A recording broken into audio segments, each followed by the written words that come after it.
अल्हम्दुलिल्लाह वहदहु ला शरीका लह वस्सलातु वस्सलामु अला मन ला नबिय्य बअदा व अला आलिहि व अस्हाबिहि अल्लज़ीना औफ़ू अहदा अम्मा बाद फ़अऊज़ु बिल्लाहि मिनश शैतानिर रजीम बिस्मिल्लाहिर रहमानिर रहीम व कुल्लन नक़ुस्सु अलैका मिन अंबाइर रुसुलि मा नुसब्बितु बिही फ़ुआदक अल्लाहुम्मा सल्लि अला मुहम्मद व अला आलि मुहम्मद कमा सल्लैता अला इब्राहीम व अला आलि इब्राहीम इन्नका हमीदुम मजीद। अल्लाहुम्मा बारिक अला मुहम्मद व अला आलि मुहम्मद कमा बारकता अला इब्राहीम व अला आलि इब्राहीम इन्नका हमीदुम मजीद। अल्लाह ताला मग़फ़िरत फ़रमाए, दर्जात बुलंद फ़रमाए। हज़रत मौलाना अब्दुल अलीम फ़ारूकी नव्वरल्लाहु मरक़दहू की जिनकी वफ़ात के बाद आज ये ताज़ीती सेमिनार मुनक़्क़िद किया गया है। मैं आज के इस ताज़ीती सेमिनार में आप हज़रात की खिदमत में 5 बातें अर्ज़ करूँगा। नंबर 1, जो शख्स दुनिया से जाता है उसको मैयत कहते हैं और जिनका जाता है उनको अहले मैयत कहते हैं। किसी भी शख्स की वफ़ात के बाद, रहलत के बाद, इंतकाल के बाद, किसी भी शख्स के दुनिया से जाने के बाद एक ज़रूरत मैयत की है और एक ज़रूरत अहले मैयत की है। मैयत की ज़रूरत इसाले सवाब है और अहले मैयत की ज़रूरत ताज़ियत है। हम अहलु सुन्नत वल जमात अहनाफ देवबंद सवाब के भी कायल हैं और इसाले सवाब के भी कायल हैं। सवाब का माना है कोई शख्स नेक अमल करे और अजर खुद ले, और इसाले सवाब का माना है कि कोई शख्स नफली नेक अमल करे और अजर किसी और को दे। जिस शख्स को अजर देना है वो ज़िंदा हो या दुनिया से चला गया हो, हर शख्स के लिए अपने नफली अमल का इसाले सवाब किया जा सकता है। तो हम सवाब की भी कायल हैं, इसाले सवाब की भी कायल हैं। मैयत की ज़रूरत इसाले सवाब है, अहले मैयत की ज़रूरत ताज़ियत है। जो शख्स दुनिया से चला गया अब खुद तो नेक अमल कर नहीं सकता और बाद में लोग नेक अमल करेंगे, उसका अजर अल्लाह अपने करम से उसको अता फरमाते हैं। मैयत की ज़रूरत ताज़ियत है। ताज़ियत का माना है तसल्ली देना, हौसला देना। जो शख्स दुनिया से गया है वो वालिद है तो उसकी औलाद को सदमा है, औलाद है तो वालिद या वालिदा को सदमा है, शोहर है तो बीवी को सदमा है, बीवी है तो शोहर को सदमा है, उस्ताद है तो शागिर्द को सदमा है, शागिर्द है तो उस्ताद को सदमा है, मुर्शिद है तो मुरीद को सदमा है, मुरीद है तो मुर्शिद को सदमा है। कोई ना कोई सदमा और अफसोस इंसान को आता है और वो इस बात का मुस्तहिक होता है और वो ज़रूरत महसूस करता है कि उसको तसल्ली दी जाए। अगर किसी शख्स को दुनिया में कोई तसल्ली देने वाला न हो तो इंसान के सदमे बढ़ जाते हैं, दुख बढ़ जाते हैं। कभी सदमा बर्दाश्त न करते हुए इंसान ख़ुद दुनिया से चला जाता है। तो अहले मैयत की ज़रूरत है कि उनसे ताज़ियत की जाए। ताज़ियत का एक तरीका, करीब हैं अहले मैयत के घर चले जाएं। दूसरा तरीका, अहले मैयत को फ़ोन कर लें। तीसरा, उनको ख़त लिख दें। चौथा, उनको मैसेज कर दें। पाँचवा, आप कोई बंदा भेज दें। छठा, आप उनको फैक्स कर दें। किसी भी तरीके पर आप ताज़ियत कर सकते हैं। मैं भी आज मौलाना अब्दुल अलीम फ़ारूकी नव्वरल्लाहु मरक़दहू के भाई हाफिज़ अब्दुल अज़ीम फ़ारूकी साहब और उनके साहबजादगान मौलाना अब्दुल रहमान फ़ारूकी साहब, मौलाना अब्दुल बारी फ़ारूकी साहब और हाफिज़ अब्दुल मालिक फ़ारूकी साहब से ताज़ियत करता हूँ। बराह रास्त मेरा इन हज़रात से रब्ता नहीं है और मेरे पास इनका बराह रास्त रब्ता नंबर भी नहीं है। तो मैं आज के सेमिनार के ज़रिए से ताज़ियत करता हूँ हज़रत के अहले ख़ाना से ताज़ियत करता हूँ और मैं दुआ भी करता हूँ अल्लाह ताला हज़रत की मग़फ़िरत फ़रमाए, दर्जात बुलंद फ़रमाए, मेरी नफली तमाम इबादात का अजर अल्लाह हज़रत को भी अता फ़रमाए और अल्लाह हज़रत के अहले ख़ाना को सब्र जमील अता फ़रमाए। मैयत और अहले मैयत की ज़रूरत को समझना ज़रूरी है। ये बात ज़हन नशीन फरमा लें, इसाले सवाब के लिए अहले मैयत से रब्ता करने की ज़रूरत नहीं, अहले मैयत के घर जाने की ज़रूरत नहीं, वहाँ बाज़ाब्ता इज्तिमा मुनक़िद करने की ज़रूरत नहीं। हाँ, ताज़ियत के लिए रब्ता करना पड़ता है, कभी इज्तिमा भी करना पड़ता है। तो ये बात समझना ज़रूरी है कि किसी भी शख्स के दुनिया से चले जाने के बाद मैयत की ज़रूरत इसाले सवाब है और अहले मैयत की ज़रूरत ताज़ियत है। मैयत की ज़रूरत के लिए इज्तिमा और मैयत के घर वालों से रब्ते की ज़रूरत नहीं। हाँ, अलबत्ता अहले मैयत की ज़रूरत ताज़ियत के लिए कभी इज्तिमा करना पड़ता है, कभी रब्ता करना पड़ता है, कभी इनफरादी और कभी इज्तिमाई ताज़ियत होती रहती है। इसको ज़हन नशीन फरमा लें। दूसरी बात, ताज़ीती सेमिनार जो आज मुनक़िद हुआ है, ताज़ीती सेमिनार के मुनक़िद करने का मकसद क्या है? बस औक़ात ताज़ीती सेमिनार्स के हवाले से बाज़ वो बहसें छिड़ जाती हैं या बहसें छेड़ ली जाती हैं कि जिन बहसों के छेड़ने से उम्मत का नुकसान तो हो सकता है, नफ़ा नहीं हो सकता। मैं इसलिए गुजारिश करता हूँ कि जो ताज़ीती सेमिनार आज हमने इदारत-उन-नुमान हैदराबाद के ज़ेर सरपरस्ती रखा है और जब हज़रत की वफ़ात की मुझे इत्तला मिली है तो मैंने एक क्लिप जारी किया है और गलती से मैंने उसमें मौलाना अब्दुल हलीम फ़ारूकी रहमतुल्लाह अलैह को इमाम अहले सुन्नत मौलाना अब्दुश्कुर लखनवी का साहबज़ादा कह दिया, जबकि हज़रत मौलाना अब्दुस्सलाम फ़ारूकी रहमतुल्लाह के बेटे और मौलाना अब्दुश्कुर लखनवी रहमतुल्लाह के पोते हैं। खैर, इमाम अहले सुन्नत के जानशीन हैं। मैंने ताज़ीती क्लिप भी जारी किया और इदारत-उन-नुमान के हमारे मोहतरम मुफ्ती अब्दुस्तार हनफी साहब दामद बरकातुहुम से मैंने रब्ता किया। मैंने इदारत-उन-नुमान की शूरा से रब्ता करें, मेरी ख्वाहिश है कि हज़रत के लिए ताज़ीती सेमिनार मुनक़िद हो। हज़रत एक अहम आदमी थे और अहम शख्सियत के जानशीन थे। दारुल देवबंद, नदवतुल उलमा, जमीयतुल उलमा इस्लाम सहारनपुर से उनका बहुत गहरा ताल्लुक़ था। तो आप मशवरे से तय कर लें, अगर आप हज़रात की राय सेमिनार करने की हो मैं आपके साथ हूँ, अगर आपकी राय न करने की हो मैं आपके साथ हूँ। मेरी राय है कि कर लिया जाए। खैर, इदारत-उन-नुमान की शूरा ने फ़ैसला किया और आज का फिर सेमिनार मुनक़िद हुआ। जो सेमिनार मुनक़िद हमने क्यों किया और सेमिनार्स मुनक़िद करने का मकसद क्या होता है, ये बात ज़हन नशीन फरमा लें कि सेमिनार मुनक़िद करने का एक मकसद ही होता है कि अगर कोई बड़ी शख्सियत गई है तो उनके कारनामे, उन पर आने वाले मसाइब, उन पर आने वाली मुश्किलात और उन मसाइब और मुश्किलात के बावजूद उनका काम जारी रखना, ये बयान किया जाए ताकि बाद वाले काम के लिए खड़े हों, बाद वालों को हौसला हो और बाद वालों के सामने अकाबिर की ज़िंदगी आए। ये ज़रूरी है, इससे इंसान का काम करने वालों का हौसला बढ़ता है, दिल मुतमईन होता है, साबित कदम होते हैं और मज़ीद लोगों में काम का दायरा और जज्बा पैदा होता है। आप यकीन फरमाएं कि आज भी जो सेमिनार मुनक़िद हुआ है, मैंने मुकम्मल अपना वक्त निकाल के तमाम हज़रात के बयानात तकरीबन मुकम्मल सुने हैं। कोई थोड़ा बहुत किसी ज़रूरी काम की वजह से बयान रह गया हो तो रह गया हो।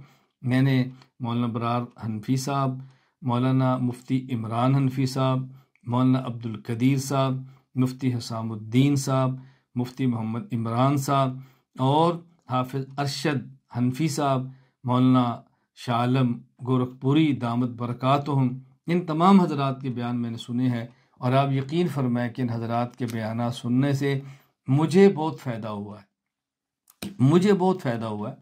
हज़रत की शख्सियत के जो पहलू मेरे सामने नहीं थे वो आए हैं। ख़ुसूसन मौलाना शाह आलम गोरखपुरी साहब दामद बरकातुहुम ने जो अपने चश्मदीद वाक़यात बयान किए हैं, मुझे उन वाक़यात को सुनकर बहुत खुशी भी हुई है और बहुत हौसला भी मिला है और मेरे अंदर मज़ीद दाइया पैदा हुआ है कि हमें इस काम को मज़ीद आगे बढ़ाना चाहिए। हमें हालात, वाक़यात, मसाइब और मुश्किलात, प्रोपोगंडा, मुखालफत से दिल बर्दाश्ता नहीं होना चाहिए। तो सेमिनार को मुनक़िद करने का एक मकसद ही होता है कि अपने असलाफ़ का तज़किरा किया जाए ताकि लोगों का दिल बड़ा हो, काम करने वाले का दिल मजबूत हो, मज़ीद लोगों में काम का हौसला पैदा हो। और कुरान करीम की आयत करीमा को मैंने अकाबिर के हवाल को सुनाने के लिए बतौर दलील के किस तरह पेश किया है, इसको समात फरमाए। अल्लाह ताला फरमाते हैं वकुल्लन नकुस्सु अलैका मिन अंबाइर रुसुल मा नुसब्बितु बिही फुआदक, ए पैगम्बर हम गुज़श्ता रसूलों के वाक़यात आपके सामने इसलिए बयान करते हैं ताकि इससे आपके दिल को मजबूत किया जाए। नबी मासूम है तो उनके दिल को मज़ीद मजबूत करने के लिए मासूम का तज़किरा होता है, और हम गैर मासूम हैं तो हमारे दिल को मजबूत करने के लिए गैर मासूम का तज़किरा होगा। अगर सिर्फ अम्बिया अलैहिस्सलाम का तज़किरा ही हो तो लोग कहेंगे वो तो नबी थे, वो तो रसूल थे, उन पर तो वही आती थी, तो हम तो वो नहीं बन सकते, हम कैसे कर सकते हैं। इसलिए सेमिनार्स मुनक़िद करके गैर अम्बिया और गैर मासूम औलिया के वाक़यात बयान किए जाते हैं ताकि बताया जाए कि ये नबी नहीं थे, मासूम नहीं थे, इन पर वही नहीं आती थी, ये किस तरह साबित कदम होकर खड़े रहे हैं और किस तरह हालात से टकरा कर ये दीन की खिदमत करते रहे हैं, तो हमने भी ये काम करना है। एक वक्त था खुदा ने इन पर भी फतूहात के दरवाजे खोल दिए थे, अल्लाह ताला हमारे ऊपर भी खोल देंगे। तो सेमिनार्स का बुनियादी मकसद ये होता है कि हालात अपने अकाबिर के बयान किए जाए और लोगों का जज्बा पैदा हो। और ये बात अच्छी तरह ज़हन नशीन फरमाए, सेमिनार को मुनक़्क़िद करने का एक फ़ायदा ये होता है कि उनका दुनिया से जाने वालों का जिस जमात से ताल्लुक़ हो उनको खुशी महसूस होती है, जिस इदारे से ताल्लुक़ हो उनको खुशी महसूस होती है, उनके मुताल्लिक़ीन को इससे राहत मिलती है। तो बताओ, किसी दीनी इदारे की तरक्की का सबब बनना, किसी दीनी जमात की तरक्की का सबब बनना, दीनदारों के दिलों की खुशी का सबब बनना, बताओ ये कितना अहम है और किस कदर ये मुफीद हो सकता है। इसको अच्छी तरह ज़हन नशीन फरमा लें। अल्लाह ताला मुझे और आपको बात समझने की तौफीक अता फरमाए। मैं मुख्तसर बात करूँ, बहुत लंबी बात नहीं कर रहा।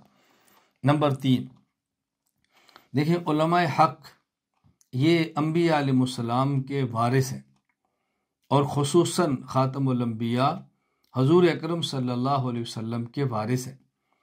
नबी करीम हज़रत सैयदना मोहम्मद मुस्तफ़ा सल्लल्लाहु अलैहि वसल्लम नबीयुल अंबिया हैं, इमामुल अंबिया हैं, सैयदुल अंबिया हैं, ख़ातमुल अंबिया।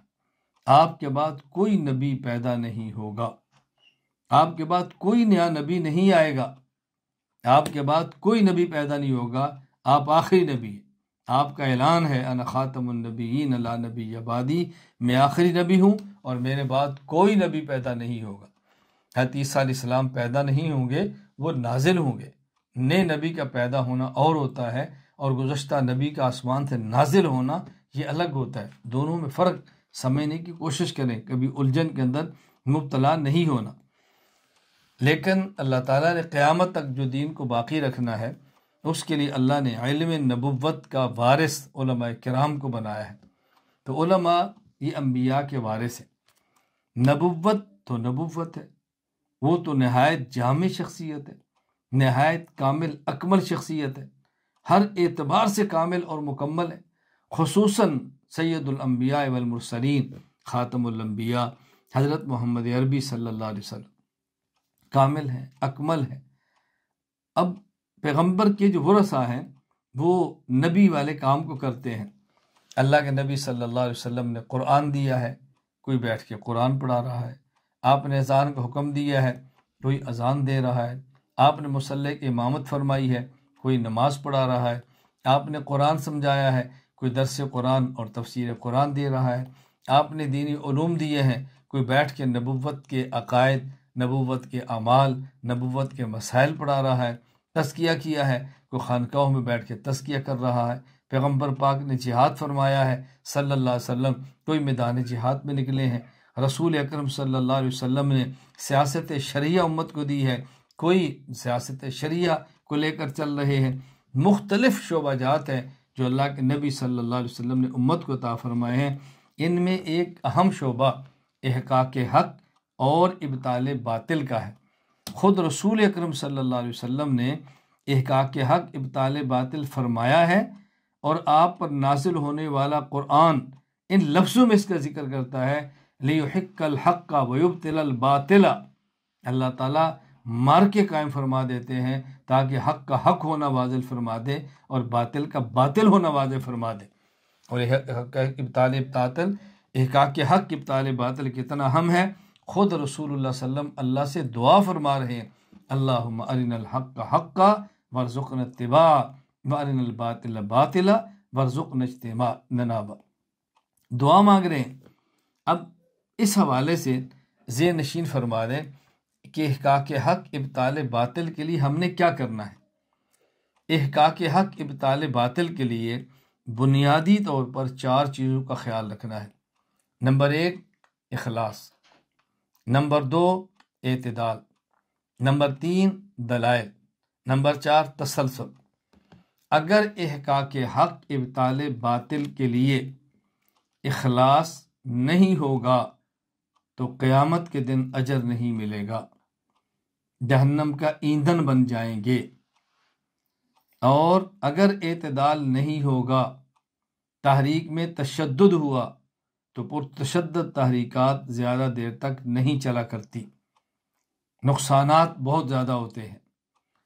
और अगर दलाइल न हुए तो इहकाक हक़ इब्ताल बातिल कमज़ोर होगा, ये शिकस्त का सबब बन जाएगा, ज़िल्लत और रुसवाई का सबब बनेगा।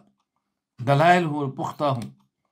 और अगर तसलसल न हुआ, कभी हुआ और कभी न हुआ, कभी तो लाखों का मजमा इकट्ठा कर लिया और कभी खामोशी से सोगे, तो बातिल जो बेदार करके खुद सोगे तो बातिल काम करता रहेगा और हम हार जाएंगे। तो इहकाक हक़ इब्ताल बातिल के लिए उलमाए किराम को चाहिए, हमें चाहिए कि हम 4 चीज़ों का ख्याल करें। नंबर 1 इखलास, नंबर 2 एतदाल, नंबर 3 दलाइल, नंबर 4 तसलसल। लिहाजा आओ इस मौके पर मैं और आप सब अज़्म मुसम्मम करें, पुख्ता इरादा करें और अहद व पैमान करें। हम इहकाक हक़ इब्ताल बातिल इखलास, एतदाल, दलाइल और तसलसल के साथ करते रहेंगे इंशाअल्लाह अज़ीज़। नंबर 4, इस वक्त चूँकि सेमिनार एक ऐसी शख्सियत का है कि जो हिंदुस्तान में थी, पूरी दुनिया हमारी है, हिंदुस्तान हमारा है, पाकिस्तान हमारा है, बांग्लादेश हमारा है, अमारत इस्लामी अफ़गानिस्तान हमारा है, मुत्तहिदा अरब अमारात हमारा है, सऊदीया हमारा है, अरब व अजम हमारा है, पूरी दुनिया। लेकिन अब हुदूद ऐसी कायम कर दी गई हैं कि जिनको तोड़ना अब हमारे इख्तियार में नहीं है। तकसीम हो गई है, ये हिंदुस्तान है, ये पाकिस्तान है, ये फ़लाँ है, ये फ़लाँ है। अब ज़ाहिर है कि हमने अपने ममालिक में रह के, अपने ममालिक के क़वानीन को सामने रखते हुए, अपने ममालिक के मशाइख की मुरतब करदा पॉलिसी को सामने रखते हुए हमने काम करना है। मैं इसलिए अहले हिंद से बतौर ख़ास गुजारिश करूँगा कि मौलाना अब्दुल अलीम फ़ारूक़ी रहमहुल्लाह ताला ये दारुल देवबंद के फाजिल थे और एक अरसा तक जमीयत उलमा इस्लाम के नाज़िम आला जनरल सेक्रेटरी रहे और दारुल देवबंद की मरकज़ी शूरा के रुकन रहे। तो मैं इस हवाले से गुजारिश करूँगा, अहले हिंद बतौर ख़ास जब भी कोई कौमी इशू आए, जब भी कोई करंट इशू आए, जब भी कोई मुल्की और बैनुल अक़वामी, कौमी, बैनुल ममालिक, मुल्की या बैनुल ममालिक, कौमी या बैनुल अक़वामी कोई भी मसला पेश आए, इशू पेश आए, तो ख़ुद फैसले न करें, ख़ुद क्लिप न बनाए, ख़ुद अपनी अपनी राय का इजहार करके उम्मत को तकसीम न करें। इसके लिए आप दारुल देवबंद और जमीयत उलमाए हिंद पर नज़र रखें, ये हजरात क्या फरमाते हैं। और मैं कई बार कहा करता हूँ कि हमारे सारे अकाबिर हमारे हैं, सारे हलक बुज़ुर्ग हमारे हैं, सब हमारे सर का ताज हैं। लेकिन इस वक्त दारुल देवबंद में बतौर ख़ास मुफ्ती अबुल कासिम नुमानी दामत बरकातुहुम और जानशीन शेखुल इस्लाम हज़रत मौलाना अरशद मदनी दामत बरकातुहुम, अल्लाह ताला की बहुत बड़ी नेमत है। अल्लाह ताला हमें इनकी कदर करने की तौफीक अता फरमाए। हज़रत मौलाना अरशद मदनी साहब दामत बरकातुहुम बतौर ख़ास इल्म भी है, तक़वा भी है, सियासी बसीरत भी है, जहादीदा भी है, सब चीज़ें अल्लाह ताला हमें अता फरमाई हैं। ज़रा इन चीज़ों को ज़हन नशीन फरमा लें। इसलिए मैं बारहा ही गुजारिश कर चुका हूँ, बतौर ख़ास वो हज़रात जो मुझे सुनते हैं, मुझसे अक़ीदत रखते हैं, मुझसे मोहब्बत रखते हैं, मेरी बात को अहमियत देते हैं, मैं हमेशा इन सब से गुजारिश किया करता हूँ कि अक़ायद के मामले में, मसाइल के मामले में, अखलाक के मामले में हमारे जामियात मौजूद हैं, मदारिस मौजूद हैं, खानकाहें मौजूद हैं। आप रब्ता फरमाएँ, मुझसे रब्ता फरमाएँ तो मैं खिदमत के लिए हाजिर हूँ। लेकिन हिंदुस्तान के दाखिली मसाइल और वहाँ के अहम मौज़ूआत के लिए मुझसे रजू न फरमाया करें। मुझसे रजू फरमाएँ भी तो आपको पता है मैं यही जवाब देता हूँ कि आप वहाँ अकाबिरीन दारुल देवबंद से रब्ता फरमाएँ और उनकी हिदायत पर अमल फरमाएँ। मैं अक्सर ये गुजारिश किया करता हूँ और आप यकीन फरमाएँ कि मैं ये दयानत की बुनियाद पर राय कायम करता हूँ। अल्लाह गवाह है, मैं एक दुनिया के बहुत बड़े हिस्से में गया हूँ और बहुत कम उम्री से मैं निकला हूँ बाहर और बहुत मैंने असफार किए हैं दुनिया भर में। जहाँ भी असली शक्ल में हमें इस दौर में दीन नज़र आता है तो आप यकीन फरमाएं कि दारुल देवबंद का फैज़ है, कहीं बिल वास्ता कहीं बिला वास्ता, कहीं बिला वास्ता कहीं बिल वास्ता। तो दुआ फरमाया करें, अल्लाह ताला इसकी हिफाजत फरमाए, अल्लाह शुरूर से महफूज रखे, अल्लाह नज़र बद से महफूज रखे, अल्लाह हम सब को महफूज रखे और इसके लिए बहुत ज़्यादा दुआओं का अहतमाम फरमाया करें। नंबर 5 और आखिरी गुजारिश मेरी कि मौलाना अब्दुल अलीम फ़ारूकी नव्वरल्लाह मरक़दहू तशरीफ़ ले गए और बहुत सारे हमारे हज़रात अकाबिर हैं, वो दुनिया से गए हैं, जो मौजूद हैं वो भी जाएंगे, फिर भी जाते रहेंगे। इस मौके पर हम असागिर, हम छोटे, कम इल्म और बेअमल लोग, हमें क्या करना चाहिए? इस मौके पर दिल छोटा न करें, इस मौके पर हिम्मत न हारें, इस मौके पर पस्ती का शिकार न हों, अज़म छोटा न करें, बल्कि इस मौके पर और इन जैसे मौक़े पर हमें मज़ीद खड़ा होने की ज़रूरत है, हमें मज़ीद खड़ा होने की ज़रूरत है। हालात हमारे मुवाफ़िक हों ऐसा नहीं होना, हालात पहले भी मुखालिफ थे, हमारे अकाबिर ने काम फरमाए थे, हालात आज भी मुखालिफ हैं, अहले हक काम करने वाले कर रहे हैं, शायद आइंदा भी हालात मुखालिफ हों, काम करने वाले काम करते रहेंगे।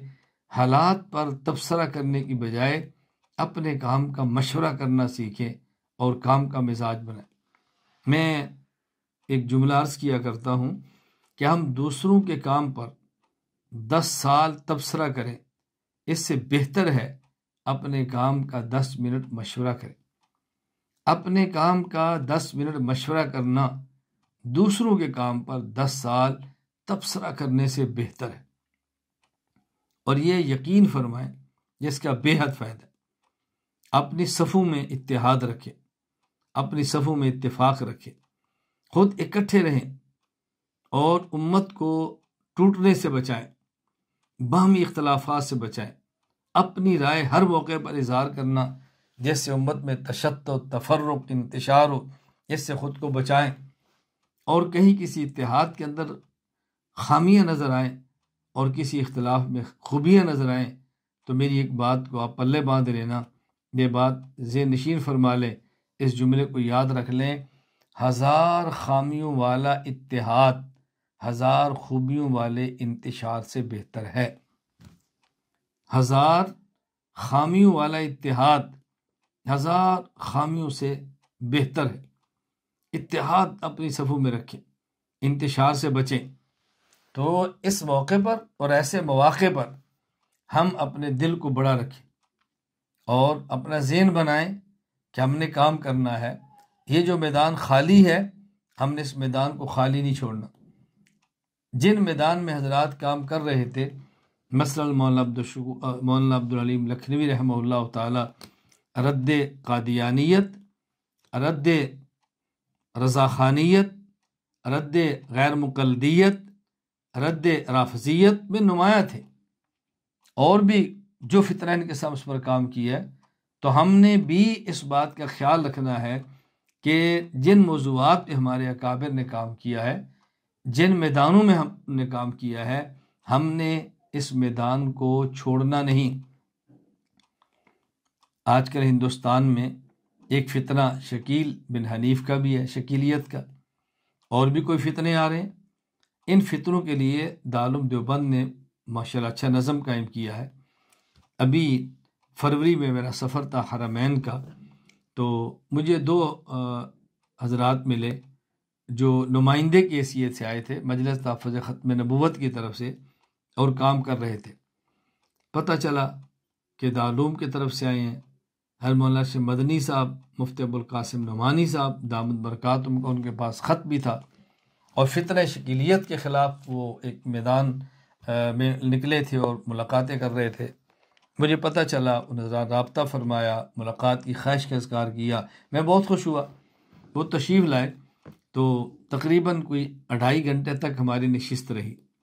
हमारे जो मक्का मुकरमा में मेज़बान थे डॉक्टर नुमान ख़ान लखनऊ वाले, तो मैंने इनसे कहा कि डॉक्टर साहब, चाय और अच्छी हो, चाय और प्रोटोकॉल की हो, बेहतरीन इनके लिए इजाफ़त का एहतमाम करें, ये नुमाइंदे हैं। 2.5 घंटे तक बैठे रहे, खुल के बातें होती रहीं। मैंने गुजारिश किया, जो बात आप मुझे फरमाना चाहें फरमाएं, जो मुझसे पूछना चाहें पूछें। और जब वो तशरीफ़ ले जाने लगे तो मैंने उनसे कहा, मैंने कहा देखें, आप ज़रा तशरीफ़ लाए हैं, मैंने अपनी हिम्मत के मुताबिक मेज़बान को कहा कि अच्छा दस्तरखान चाय का लगवाया है, और मैं आपकी खिदमत में बहुत थोड़ा सा, कुछ ज़्यादा हदिया नहीं है, थोड़ा सा मैं आपकी खिदमत में हदिया पेश कर रहा हूँ, आप इसको कबूल फरमाएं। और हदिया से मुराद पैसे हैं कि आप इसको खुशबू या खजूरें न समझ लेना। थोड़े मैंने दिए, मैं अपनी हैसियत के मुताबिक। मैंने उनको जो बात की थी मैं वो सुनाना चाहता हूँ। मैंने उन हजरात से कहा कि देखिए, आप ज़रा तशरीफ़ लाए हैं, माशाल्लाह आपने सफ़ेद कपड़े पहने हैं, शलवार आपकी टखनों से ऊपर है, कमीज़ आपकी लंबी है, और आपने उम्र की वजह से हल्क करवाया हुआ है, मूँछें आपकी माशाल्लाह मसनून है, देखने से आप बहुत नेक लगते हैं। ये तो मैं दस्तरखान सजा के आपकी खिदमत कर रहा हूँ और हदिया पेश कर रहा हूँ। आप इस गलत फहमी में न रहना कि मैंने अपने आप के ज़ाहिरी हुलियों को देख कर आपको मुत्तकी समझा और मुतासिर होकर आपकी खिदमत की है। मेरी खिदमत, मैं आपकी खिदमत जो कर रहा हूँ, इसकी वजह बुनियादी ये है कि आप दारुल देवबंद के नुमाइंदे हैं और फितने शकील के रद्द के लिए तशरीफ़ लाए हैं। लिहाजा जो शख्स भी फितनों के ख़िलाफ़ काम करे, हमारे सर का ताज है, हम उसके नौकर हैं, हम उसके खादिम हैं, हम इंशाअल्लाह उसके मुआमिन, उसके कारकुन हैं। इसलिए कि फितनों के ख़िलाफ़ काम करना ये दिल गुर्दे का काम है, ये छोटा काम नहीं है। जिस शख्स ने भी फितनों के ख़िलाफ़ काम करना है, मैं गुजारिश किया करता हूँ, मैंने फिर भी पहले भी आपसे कहा, बयानात हो गए हैं, सेमिनार लंबा हो रहा है, मैं ज़्यादा बातें नहीं करना चाहता आपकी खिदमत में, आपने तफसील से बातें सुनी हैं। जो लोग भी फितनों का रद्द करते हैं, मैं उनकी खिदमत में गुजारिश किया करता हूँ कि फितनों का रद्द करने वाले, एक तो ये बाज़े नशीन फरमा लें कि फितनों का रद्द करते करते खुद फितना नहीं बनना। कभी इंसान फितनों का रद्द करते हुए खुद फितना बन जाता है, और अकाबिर इस फितने के रद्द करने वाले से इतने परेशान होते हैं कि किसी और रद्द करने वाले की हौसला अफजाई के लिए तैयार नहीं होते। फितनों के रद्द करने वालों से मैं दूसरी गुजारिश किया करता हूँ कि फितनों का रद्द करने वाले ये ज़ेन नशीन फरमा लें कि फितनों के रद्द में तनकीद होती है, और दूसरों पर तनकीद की हमाकत वो करे जो अपने ऊपर तनकीद सह सकता है, जो अपने ऊपर तनकीद सहने की हिम्मत नहीं रखता वो दूसरों पर तनकीद करने की हमाकत न करे। जब आपने रद्द फ़िरके बातला करना है तो आप पर तनकीद होगी, यकीनन होगी, गैर करेंगे, आपने सुनना है। आप यकीन फरमाएं, मेरे इतने क्लिप्स मुझ तक आते हैं कि जो हमारे मुखालिफिन काट छांट के वो क्लिप लाते हैं क्या देखो जी मौलाना ने क्या कह दिया, मौलाना गुमर साहब ने क्या कह दिया, मौलाना गुमर साहब ने क्या कह दिया। वो साबिका लाहिका आगे और पीछे काटते हैं। यानी बस अवकात मैं एक इबारत का एतराज़, उस इबारत के एतराज़ का जवाब देता हूँ, तो मैंने जो एतराज़ नकल किया होता है उस एतराज़ को फैला देते हैं और जवाब छोड़ देते हैं। ये देखो मौलाना लियाज़ गुमर साहब कह रहे हैं, मुझ तक क्लिप आते हैं, मैं उसको सुनता भी नहीं, डिलीट कर देता हूँ। मैं कहता मैं परेशान नहीं होता। मैं अक्सर एक जुमला कहता हूँ कि हमारे बहुत सारे हज़रात कहते हैं भाई हम सुनी अनसुनी कर देते हैं। मैं कहता हूँ मैं सुनता ही नहीं हूँ, सुन के अनसुनी करने की तकलीफ उठाने की क्या ज़रूरत है। बाद लोग कहते हैं भाई हम इस कान से सुनते इससे निकाल देते हैं। मैंने कहा मैं इस कान से सुनते ही नहीं है कि पहले सुने फिर निकालें, इतनी तकलीफ करें, छोड़ें इसको। तो तनकीद करने वाले ज़हन नशीन फरमा लें। फितनों के रद्द करने वालों की खिदमत में गुजारिश किया करता हूँ कि जब आपने फितनों का रद्द करना है तो आपका ताल्लुक़ मोहल्ला ये होना बहुत ज़रूरी है, किसी खानका से ताल्लुक़ होना ज़रूरी है, किसी शेख के हाथ में आपके लगाम का होना ज़रूरी है, किसी शेख के हाथ में आपका लगाम का होना ज़रूरी है। जितना घोड़ा तगड़ा हो और टांगे पर सवारियाँ मौजूद हों और कोचवान कमज़ोर हो, ये ताकतवर घोड़ा इस टांगे किसी खंबे और पोल और दरख्त से मारेगा, खुद भी मरेगा, टांगा भी तोड़ेगा, सवारियाँ भी मार देगा। तो तगड़े घोड़े के लिए कोचवान तगड़ा ज़रूरी है। रद्द फ़िरके बातिला पे काम करने वाला जितना ही जरी, बेबाक, बोलार और मजबूत दलाइल का मालिक हो, अच्छा खतीब हो, इससे मजबूत उसका पीर पीछे होना ज़रूरी है जो उसकी लगामों को खींचता रहे। और जब वो पीर करता जाएगा उसके बोलने का स्टाइल बदल जाएगा, चलने का अंदाज बदल जाएगा, लोगों से ताल्लुकात की नोयत बदल जाएगी। अल्लाह हम सब की हिफाजत फरमाए। मैं इसलिए आप हज़रात की खिदमत में गुजारिश करता हूँ, जो हज़रात तशरीफ़ लाए, बयानात फरमाए, अल्लाह ताला उनको अपनी शान के मुताबिक अजर अता फरमाए। जिन हज़रात ने वक़्त दिया, गुफ्तगू समात फरमाई, अल्लाह ताला आपको भी शान के मुताबिक अजर अता फरमाए। मुझे और आपको अल्लाह अकाबिरीन के साथ वाबस्ता रहने की तौफीक अता फरमाए। इसलिए मैं गुजारिश करूँगा कि हमने हक़ हक़ इब्ताल बातिल करना है, लेकिन खानकाहों से ताल्लुक़ रख के करना है और मशाइख से ताल्लुक़ रख के करना है। अपने अकाबिर की राह से आगे नहीं बढ़ना, इनके साथ रह के काम करना है। आप यकीन फरमाएं इसके अंदर बहुत सारे फ़वाइद। मैं एक बात अर्ज़ कर देता हूँ, मैं फिर कह रहा हूँ, मैं बात बड़ी मुख्तसर कर रहा हूँ कि काफ़ी वक्त ज़्यादा हो गया है। मैं फिर अर्ज़ कर तो मेरी बात अच्छी तरह ज़हन नशीन फरमा लें।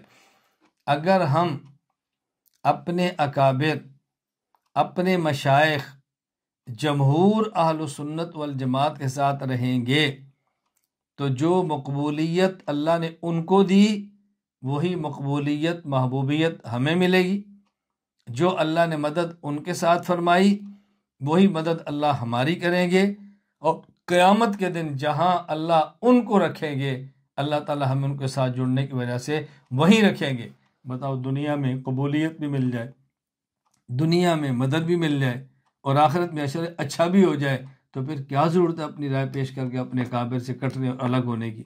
अल्लाह ताला मुझे और आप सबको दीन की खिदमत करने की, हमारी नस्लों को भी दीन की मकबूल खिदमत करने की तौफीक अता फरमाए। व आखिर दावाना अनिल हम्दुलिल्लाहि रब्बिल आलमीन।